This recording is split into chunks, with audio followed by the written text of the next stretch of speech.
Hello बच्चों, let's read this question. Let p be a variable point on the parabola y is equal to 4x square plus 1.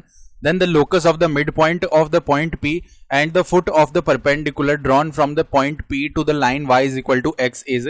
तो यहाँ पे देखो हमें क्या बताया हुआ है कि हमें यहाँ पे लोकस निकालना है mid point of point p और जो फुट ऑफ परपेंडिकुलर है ड्रॉ किया जा रहा है p से line y is equal to x पर. तो उसके मिड पॉइंट का लोकस निकालना है. स्टार्ट कर लेते हैं हम की कॉन्सेप्ट से. तो यहां पर देखो की कॉन्सेप्ट क्या हो जाएगा. की कॉन्सेप्ट हम जानते हैं कि product of slopes of two perpendicular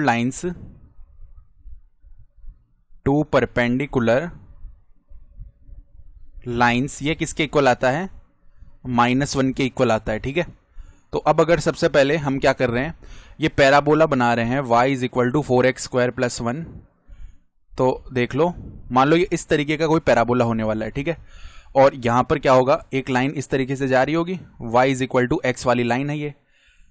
सही है. और यहां पे मान लो ये पॉइंट P है, इसके कोऑर्डिनेट्स हम मान लेते हैं x, y है.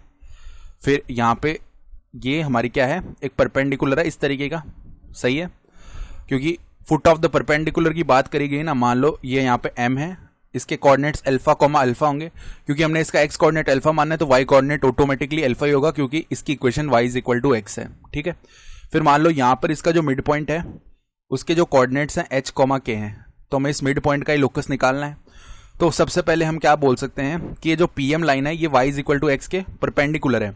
तो अगर हम बात करें y is equal to x की, ये मान लो लाइन L है हमारी, तो इसको हम कैसे लिख सकते हैं, y minus x is equal to 0 ऐसे लिखा जा सकता है.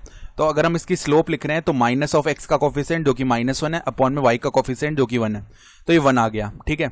अब अगर हम pm की स्लोप लिखना चाह रहे हैं, pm की स्लोप, क्योंकि ये दोनों परपेंडिकुलर है ना, तो pm की स्लोप मल्टीप्लाई में ml की स्लोप ये -1 होना चाहिए. तो यहाँ से pm की जो स्लोप है वो क्या आ जाएगी, -1 आ जाएगी. तो अब ये -1 है. और ध्यान से देखो, हम स्लोप 2 पॉइंट फॉर्मूला से भी लिख सकते हैं. देखो स्लोप को अगर हम दूसरे तरीके से लिखना चाहते हैं तो कैसे लिख सकते हैं, h कॉमा k पॉइंट है और अल्फा कॉमा अल्फा है. तो देखो y2 माइनस y1 यानी कि k minus alpha upon h minus alpha, ये किसके इक्वल होगा, -1 के. ठीक है. तो यहां से हमें क्या मिल जाएगा कि k माइनस अल्फा का जो वैल्यू है ना वो अल्फा माइनस h के इक्वल आएगा. यानी कि हम क्या बोल सकते हैं कि h प्लस k का जो वैल्यू है वो 2 अल्फा के इक्वल आ गया. ठीक है. तो यानी हम बोल सकते हैं अल्फा का जो वैल्यू है वो h प्लस के अपॉन 2 के इक्वल आ गया. ये अल्फा का वैल्यू आया है. अब हमें पता है कि h कोमा के मिड पॉइंट भी है pm का, तो h कोमा के को हम कैसे लिख सकते हैं, x1 प्लस x2 अपॉन 2 और y1 प्लस y2 अपॉन 2 ऐसे करके भी लिख सकते हैं. तो x plus alpha upon 2 comma y plus alpha upon 2, यानी h का जो वैल्यू है वो मिल जाएगा x प्लस अल्फा अपॉन में 2 और k का जो वैल्यू वो मिल जाएगा y प्लस अल्फा अपॉन में 2.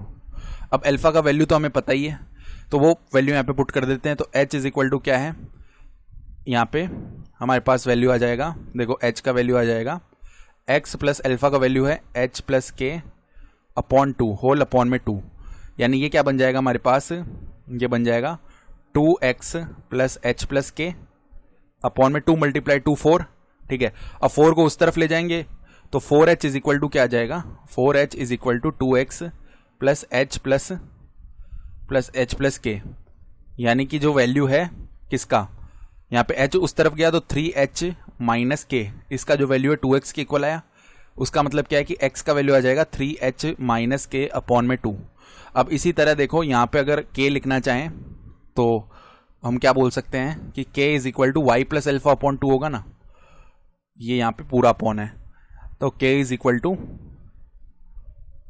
Equal to y plus alpha upon 2 है.